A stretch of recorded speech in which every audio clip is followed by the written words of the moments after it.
is advised. Hey everyone, welcome to the discussion for Destinies, the solo variant. So, once again, as I always say, if you want to see what we think of it as a multiplayer game, definitely go just check out the discussion for the regular run-through. Here I will be talking about both the solo variants that comes with Destinies, the challenging mode, and then the exploration mode, and kind of my thoughts on the game as a solo variant. This, I mean, to be completely honest, this game is actually extremely disappointing for me. I always hate how in reviews, you kind of have to make sure that, hey, this is just my personal opinion. But to me, Destinies is just okay. I feel that it does things very well, and then it does things pretty poorly. And I mean, so when you're kind of in that middle ground, then the game just ends up being all right. So with the solo variant, let's talk about the challenging mode. So in the challenging mode, if you don't know the difference, the challenging mode, you have a time limit. You have a certain number of days that you have to complete the scenario. And it kind of has a Time Stories Groundhog Day-esque kind of feeling where you're most likely not going to succeed the first playthrough in the challenging mode. Especially if you've never done a scenario before, you're kind of going to be wandering around trying to figure out, what items to get, who to bring them to, what skills you need to improve upon. And then, I mean, once you figure that out, then, okay, boom, now I know exactly where to go. Because whenever you meet the criterias of your Destinies, then you get more days. But until then, you're just shooting in the dark. And, I mean, granted, that is way better than actual Time Stories, where it takes 4 hours to do one mission. This you're, like, in Scenario 2, for example, you start with 8 days. And since you're playing solo, it goes by really, really quick. And there was a sense of urgency. There was actually some narrative stuff that was happening that doesn't happen in the exploration mode. So it does kind of give you a little bit more for that, and it is a little bit more rewarding whenever you do actually complete one of the things. When you do one of your Destinies, then it's like, oh, okay, boom, yes, I got more days, thank God, okay. But then it eventually does devolve into, all right, well, I know exactly I need to go here to get this item, and then immediately go here to give it to this guy. Then that gives me 2 more days. All right, boom. Now I go here, and you're essentially just doing a bunch of fetch quests to finish out a scenario. And I mean, nothing changes as the game goes on. So you eventually just know how to kind of math it out. And all right, well, I completed it, but you had to. You're not really encouraged to explore. You can't. So this not ever evolving, but this world that you can kind of go talk to and do some certain things with, it's just like, oh, well, I need to ignore all of that and just do point A to point B to point C to point D, and then that gets me to the end. So the challenging mode, I mean, it is challenging until you figure out the scenario. For example, if you've played the first, like, let's say you've just done the first mission in the campaign, the one about famine, and let's just say you play it as a multiplayer game, and you're like, okay, yeah, we did that. Then you want to do it as solo. It's not changing. Like, it's not like it changes for you as a solo game. If you played as a soldier in the multiplayer game, then you try challenging and you pick a soldier again. It's not like it's a totally different narrative. You still do the exact same Destiny cards, and you can go and do those 3 things, and you'll actually just win in a heartbeat. Really, you would just be doing that just to see what the other alternative is. If, let's just say, you're the one that won as like the soldier, then you're like, oh, okay, I'm just going to do the solo variant real quick just to see what the other epilogue is, which is actually incredibly disappointing. Like, now I will say this, because I do think that this game is better as a solo game than it is as a multiplayer game, and there's 2 reasons for that. Actually, there are 2 pretty big reasons. One is, if you watch the discussion for the multiplayer game, And if you actually go watch my discussion on Fallout, I have two big major gripes with games like this, competitive storytelling quest games. And it's the fact that you don't have in the solo game people stepping on your toes, getting in your way. Because if I find a quest all the way on the west side of the map, and it tells me to go all the way to the east side of the map, but another player is already there, they can complete that quest. And the Destinies spoilers between the characters in the scenarios are not widely different that they wouldn't do that. I mean, there might be the person who doesn't want to happen to do that right now, but it's like, let's just say, hey, you need to, kill this thing, and but the other thing on the other side of the map is what you need to kill. Well, someone might also need to kill that same thing, so then they're just like, great, thanks for doing the work. I didn't need to go over there and figure that out, so I'm just going to do it here. And, yep, I know you wanted to do that, but nope, you don't get to. You need to go figure out other stuff, and, oh, hey, you actually found the other thing I need to do. And that is extremely frustrating. It makes no thematic sense whatsoever of, hey, how did I talk to one guy that no one talked to before, and he gave me a quest, but you get to actually what do they call it, capitalize on that. And great, so what the fuck did I do? Why don't I just hand you the game? And you do not have any of that in the solo game, like, obviously, because you're playing by yourself. So you're the one that gets to explore everything. You're the one. It's not really a race against other players to see who can get lucky and find the thing that they need first.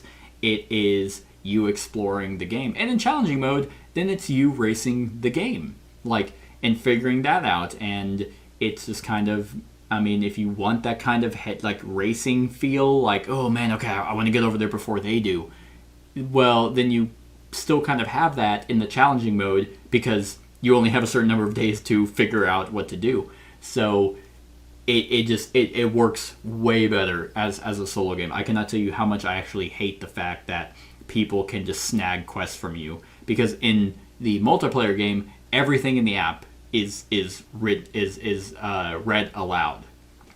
Like, even if people are asking about their personal destinies where they have the 2 QR codes, while it's not going to be extremely obvious what they're getting, like if you ask someone about your destiny, it's like, oh, go talk to this person about that.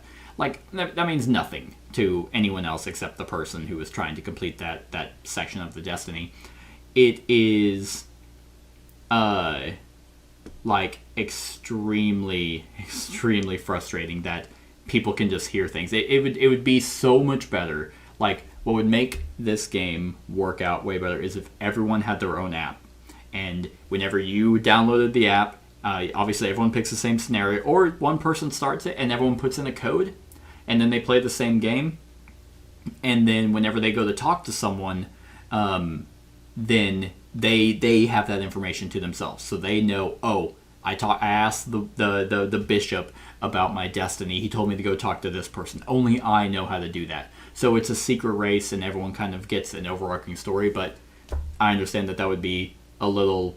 If you're going to put a lot of effort into an app, then I don't know. I think it would have worked way better. But like I said, solo variant, you do not have other people reading stuff and stealing quests from you. The second thing that is in the solo variant that I prefer, that is better than the regular game, is what is it? I totally had in my mind, but I'm drawing a blank. Well, I guess I'll get back to that. I actually, funny enough, forgot what the second thing was. Yeah, weird. It definitely is quicker. Like, you don't have to sit here, and even if you burn a turn, and this is actually kind of mainly for the exploration mode, whenever you, hey, I didn't know what item I needed to give that person, and it just says end my turn, that's all I can do. Well, it's not that big of a deal. You aren't, like, penalized for being like, wow, okay, since this is a race to finish a destiny, and I'm wasting all my turns here while everyone's getting items and figuring out stuff for theirs, why am I just shitting the bed? It doesn't matter. in a solo game. It matters in challenging mode because that's a day wasted. But in exploration mode, you can just be like, oh, okay, yeah, I'm just gonna kind of just keep moving around, and so it depends on the kind of play style that you want to do. I definitely feel that challenging mode does basically replace a multiplayer game. You do not need other people. The game dynamic, in my opinion, is not that vast that it's not like you want to be like, oh, what story stuff are they going to find? I'm really intrigued. I mean, you want to sit there and be like, oh, what did that person say? Oh, boom, now I'm right there to steal that quest from you. But I personally like this solo variant more just because you do have those two options. You get to explore the scenario, you get to talk to people at your leisure, you get to do different quests at your leisure, and then you get to, I remember the second thing, but you get to just explore the world that they created. And like I said, Destinies does do things right. One thing I did fail to mention in the actual multiplayer discussion was this the price point for this game is really good. I think for literally this, which comes with 5 scenarios that they're most likely they could update with their app like they do for Chronicles of Crime, just put some DLCs in, because it's just QR codes. 2 expansions, 3 with the 2 the Bound by Fate, the 2 versus 2. I mean, with obviously the free app, metal coins. I mean, it's only $150. And I mean, I can tell you, I mean, the minis are pretty well decent. They're tiny as hell, and I would never paint them. But the tiny minis are good. That was in the Time of Legends skirmish game, which I thought was pretty cool because it kind of scales really pretty well. So that is one thing. I usually bring up price point as a detriment if the game is bad. And it's like, hey, this was $600 and the game fucking sucks. 150 actually kind of alleviates some of the kind of the heartache that I have towards it. But yeah, it's the second thing that I very much like over this the solo variant versus the multiplayer is the fact that this is only a up to 3 player game, not counting the Bound by Fate 2v2, where it's now obviously adds a 4th player. This goes up 1, 2, 3, which is very odd. I did not remember that being discussed. I don't know why they went up to only 3. It is a very weird thing, but I will kind of say it works as a 3-player game. It's not like, I mean, one person does kind of seem to be caught in the middle because in my experience, 2 people could have very, very similar destinies, and then one person has a little bit that's kind of odd man out. So it's like 2 people are competing to complete, and then the other one's like, oh, okay, well, no one's trying to do my thing, so I just have full reign to do what I need to do. But a negative of the multiplayer game, or actually a negative of Destinies in general, is each scenario requires certain people. Now, obviously, that's for narrative purposes. Like in the first scenario, you have the nun, the woodsman, and the soldier. In the second one, you have the corruptor.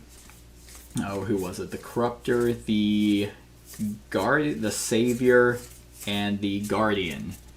And in the multiplayer game, if you're playing with 3, max of 3, you're going to see how the game interacts with each of them.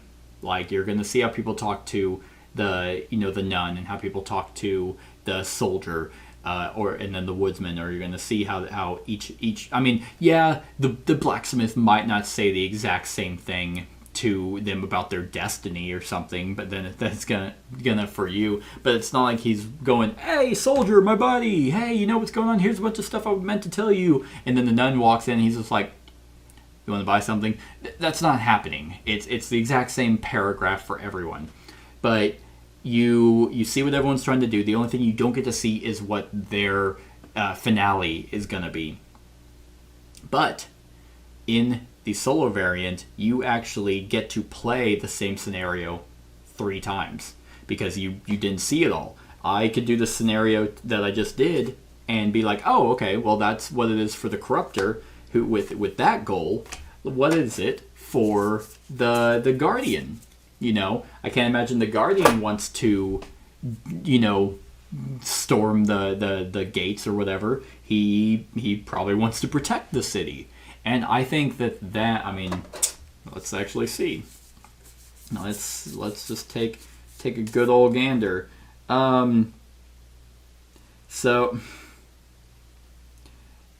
Yes. Yes, he's going about things a little bit different.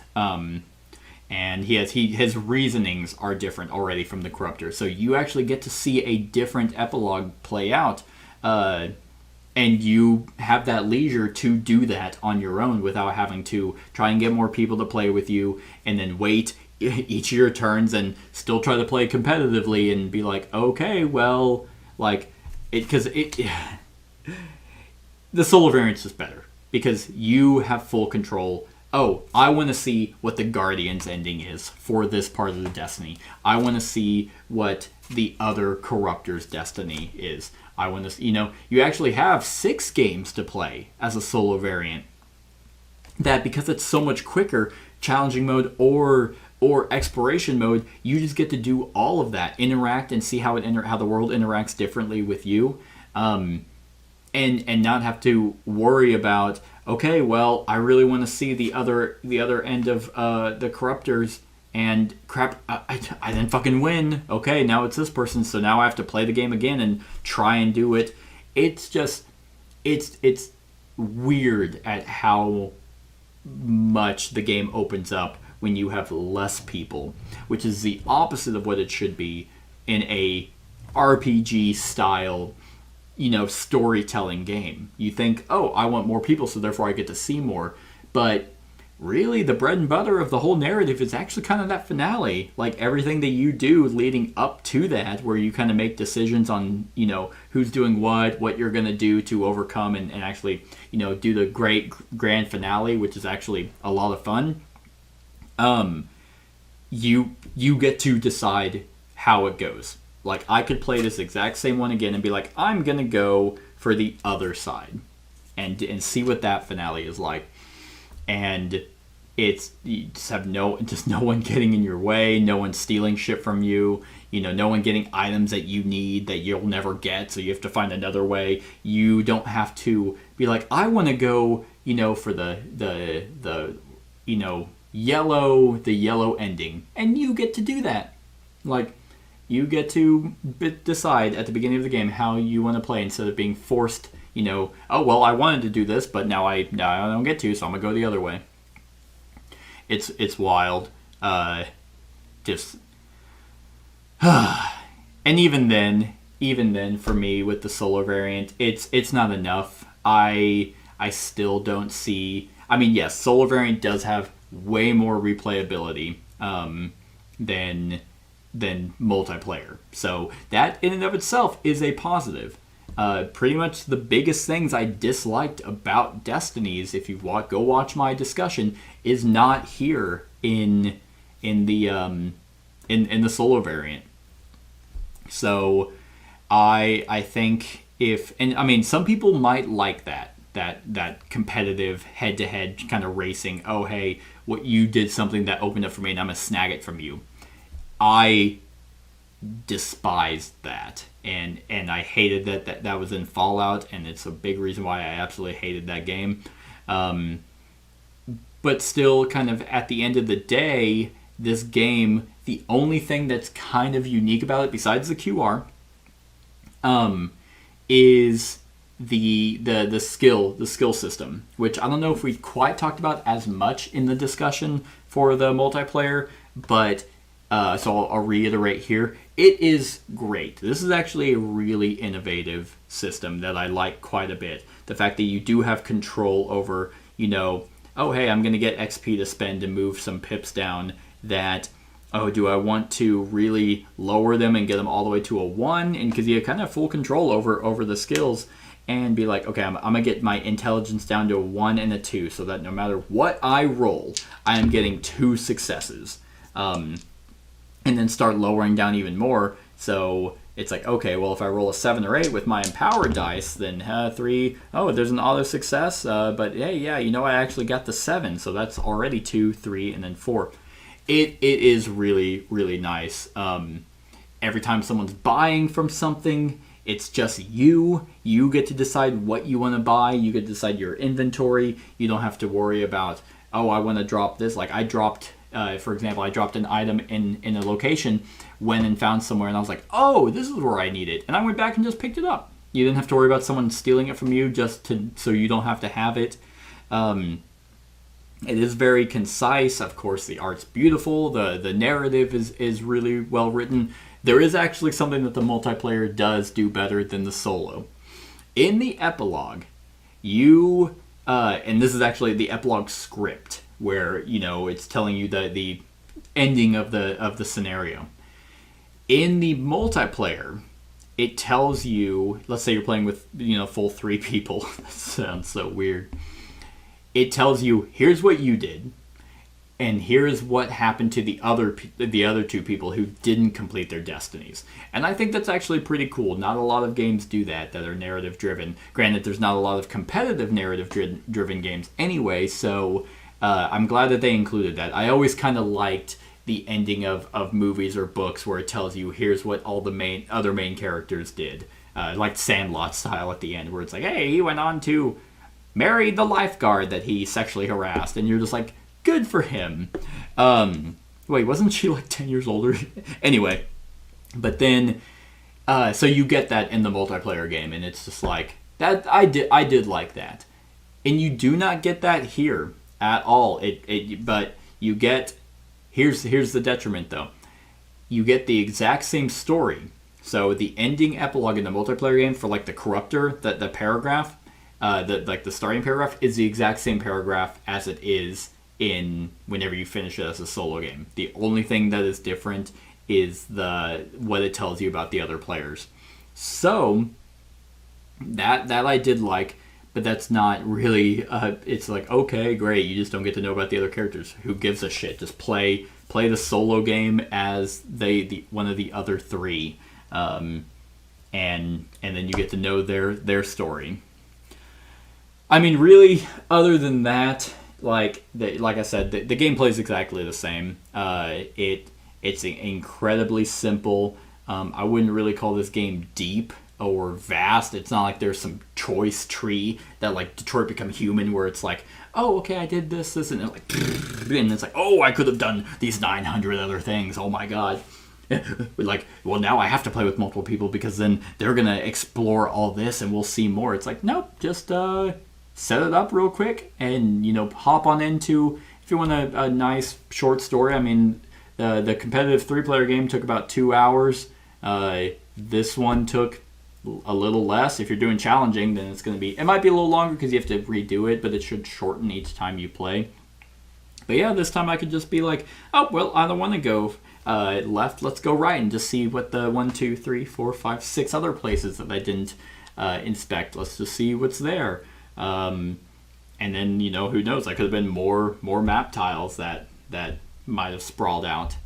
But yep, that is essentially the solo variant. Everything that I said about the game in the regular discussion still holds true for that multiplayer mode. I can confidently say that the solo variant is better, in my opinion. Because at the end of the day, I can name 4 other games that do something about this that I just find better. But for the price point, actually, let me mention those games real quick. Mansions of Madness, pretty much does this, but it's cooperative. But once again, the price point is expensive. It is very, very expensive to, even if you can. I don't even know if you can get all the expansions to Mansions with them being, they might be out of print. But so that's expensive. Seventh Continent is more expensive than this. Not as much, but I think it's like maybe $100 more. There was, I know I mentioned 2 others. It's extremely late at this point. But those was kind of Tainted Grail is, of course, like 5 times more expensive than this. Those were just the 3 that come to my head right now. So for the money, if you're gonna get at least 10 scenarios with, Lucky Duck has been pumping out DLC for Chronicles of Crime. So if they're gonna do DLC for this one, which I think I heard it was gonna be open source writing, which might be neat. Then yeah, you do get a pretty decent game for $150 as a solo game. I do think that this is actually not great as a multiplayer. But with that being said, on a scale of 1 to 10, I'm gonna do a 5.5. I'm gonna do a 5.5. It went up a 1.5 for from multiplayer because no, you know what? I'll give it a 6. I think the game, as a multiplayer game, had 2 major things that I just absolutely hated. But they're gone in this, but still, I'm not like wowed by it. I will say, as a solo game, because you have 2 modes you can play. Challenging if you want the head-to-head, then that's great. And then if you don't want the head-to-head and you just want to go through the story to ensure that you get to pick a Destiny that you want the story, you do have that as an option. And I do think that the app is very it's fantastic. It does almost everything right. The only thing it doesn't do is the fact that you can't be reminded of what a point of interest is. You can't just click on it and tell you what it kind of says. Hey, this is the carpenter, or this is the bakery, or whatever it is. But you can't be like, oh, what did I get to do there? Like, you have to actually go burn a turn. But once again, in the solo variant, it doesn't hurt as much. You get to just be like, oh yeah, okay, I'll see what's there, and then oh, okay, it's my turn again. Nope, okay, all right. Well, I'm just gonna refresh my die, and then I'm just gonna just keep going and enjoy the narrative and the story. So, it is not going up to a 7, even though the major things that I hated about the multiplayer is taken out. I still think this is a slightly above average solo variant. And that's that. That is my thoughts on the solo variant for Destinies. Let me know what you think of the game in the comments below. Other than that, like, comment, share, and subscribe, and have a wonderful whatever time of day it is for you. Hey everyone, thank you for watching, and I really hope that you enjoyed the video. If you would like to see more of my content, go ahead and click that subscribe button and the bell to be notified whenever I upload any new content. If you feel like supporting the channel, you can go ahead and click that Patreon link to be taken to my Patreon, and any help is truly appreciated. Other than that, stick around for any other run-throughs or reviews or cool top 10s or whatever I feel like putting on. Other than that, like, comment, share, and subscribe, and have a wonderful whatever time of day it is for you.